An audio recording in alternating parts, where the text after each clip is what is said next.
Toc toc bonjour de Vaini. Nous sommes le 2 mai. Je suis toujours algivasculaire céphalée suicidaire.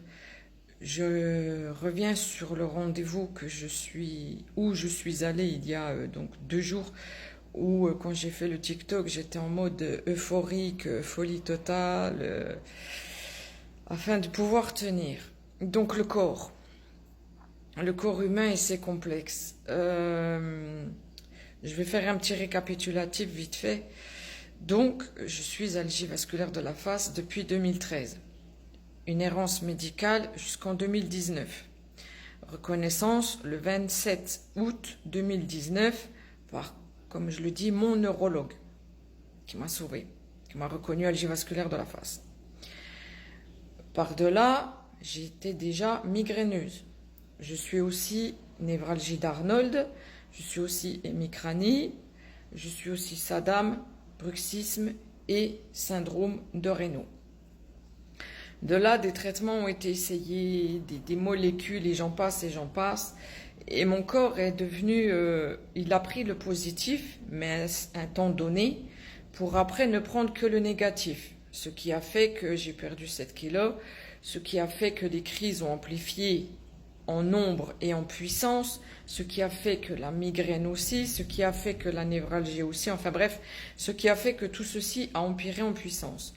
Le syndrome de Raynaud s'est amplifié aussi, lui, d'où les cloques que j'avais, infections, brûlures, etc. etc. Donc, de là, là où j'habite, ils ne savaient plus quoi faire. Ils étaient 3. Donc, ils m'ont envoyé à 2 heures de route. Mais le corps a ses limites et je n'ai que l'oxygène. Je suis contente d'avoir déjà l'oxygène qui m'aide et tout. Donc tout ceci fut très compliqué. Le voyage fut compliqué, les 2 heures de route furent compliquées, les crises furent catastrophiques. Je vais avoir du mal, comme d'habitude. J'avais ma gouttière, j'avais l'oxygène, j'avais du frais en petit pain de glace, etc., etc. Ça n'a pas suffi.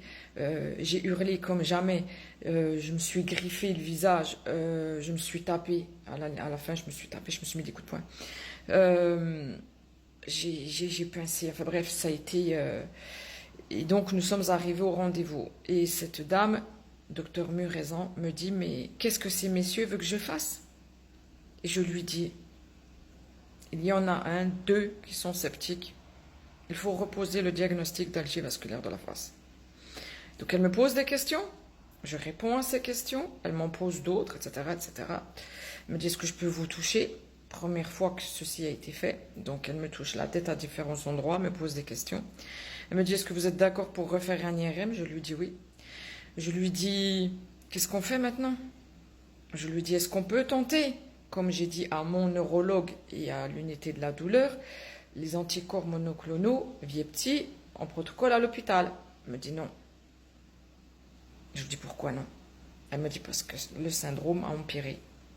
Et on s'est rendu compte que chez certaines personnes ayant le syndrome de Raynaud, les anticorps n'étaient pas compatibles.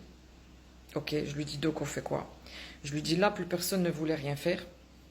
Ils attendaient pour faire les patchs là avec l'électricité. Elle me dit non. Je lui dis pourquoi? Elle me dit parce que vous avez tellement de souffrance partout que de mettre des patchs va engendrer encore plus de souffrance. Elle me dit comment vous étiez avant. Je lui dis je pétais la forme. J'étais jamais malade. Et je sais plus ce qu'elle me dit. Et puis je lui dis oui, je suis un peu dingue. Oui, je suis dingue. Elle me dit mais vous savez madame. Elle me dit pour une maladie comme l'algivasculaire de la face, il faut que les gens aient un peu de folie pour engendrer une telle souffrance, pour supporter une telle souffrance. Alors de là, elle me dit, on peut tenter le Botox, toxine botulique. Je lui dis oui, mais je ne peux pas venir avec 2 heures de route comme ça tout le temps, ça me demande énormément et le retour va déjà être catastrophique. Enfin, j'avais déjà la gueule de travers. Et elle me dit, non, je vais voir, j'ai formé quelqu'un vers chez vous. Eh bien, je lui dis, on y va. Elle me dit, par contre, il faudra un antalgique très puissant, parce que vu les douleurs que vous avez, quand elle va piquer aux endroits où il faut, vous allez morfler. Je lui dis, c'est pas grave. Je mets ma gouttière et puis j'y vais. Et je lui dis, en retour, qu'est-ce que vous pensez de la mélatonine? Parce qu'on en avait touché un mot sur TikTok, sur d'autres réseaux. Qu'est-ce que vous en pensez du fait que je suis insomniaque à cause de l'algie? Elle me dit, oui, très bonne idée. Elle dit, pourquoi le médecin traitant ne l'a pas déjà prescrit? Je lui dis, parce qu'il ne me sert à rien. Elle me dit, je vous fais l'ordonnance tout de suite. Je lui dis, si j'avais pas cette dose de folie, je ne serais pas devant vous pour vous parler de tout ce parcours, de tout ce qui a amplifié, que je suis à 400 crises par mois, rien que pour l'algie vasculaire de la face. Et elle me fait donc, elle me dit, vous avez l'ordonnance pour l'oxygène. Je lui dis, je vais voir mon neurologue à la fin du mois de mai, là, il va me la faire et tout. Elle me dit, ok.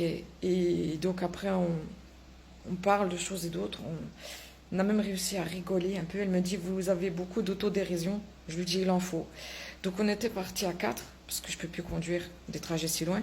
Mini-Pouce m'a géré pour éviter que ça parte encore plus loin dans la folie. Mon pote était là pour gérer Célia. Et il a fallu rentrer. Il a fallu rentrer. Avant de partir, elle me dit, vous saurez que vos médecins ou vous-même, ma porte sera toujours ouverte. Ça, c'est formidable, d'entendre des médecins qui vous disent ceci, ma porte sera toujours ouverte, malgré que vous soyez réfractaire, malgré que vous soyez dans un état comme celui-là. Et je conçois qu'il y a pire, malheureusement. Il y a pire que moi. Donc voilà, on est parti. Je suis montée dans l'ascenseur, j'ai pas eu le temps de descendre, que la crise m'a littéralement foudroyée. Le retour, mon corps s'est mis en mode protection. Et je ne pouvais plus bouger. J'étais comme paralysée. Et les crises se sont enchaînées. J'arrivais même plus à respirer. Tout ceci pour prouver à une personne encore que j'étais bien algie vasculaire de la face, malgré que je sois une femme, malgré que je sois réfractaire au traitement, malgré que je sois pharmacorésistante et malgré que je sois toujours debout. On dit que tout se paye, que la roue tourne et que bien mal acquis ne profite jamais. J'espère que le revers pour cette personne sera pris à la puissance de ce que j'ai dû vivre ce jour-là. Je suis rentrée, ils ont dû m'aider à monter les escaliers parce que je ne pouvais plus bouger. J'avais plus de force, j'étais plus là. Hier, j'ai fait des migraines encore, j'ai fait des crises. Elle a déjà contacté la personne dans le service vers chez moi là qui va me contacter pour les... Elle m'a dit, ça ne va pas vous sauver la vie. La toxine botulique ne va pas vous sauver la vie. Mais on espère que ça peut au moins vous limiter un petit peu les douleurs, autant sur la migraine que sur les algies vasculaires de la face. Cette nuit encore, j'ai très mal dormi, comme d'habitude, donc je me suis levée, j'ai recoupé mes cheveux. J'ai voulu faire des travaux, je sais pas quoi, je me suis coupée avec la spatule. Voilà. C'est mon quotidien d'algie vasculaire de la face. C'est un partage d'une maladie qui engendre, comme je l'ai dit, des choses et des choses. Chacun va prendre ses armes. Mais nous avons, nous, en tant qu'AVF, un brin de folie qui fait que nous dépassons l'entendement de la douleur, qui fait que nous dépassons notre résilience plus que les autres.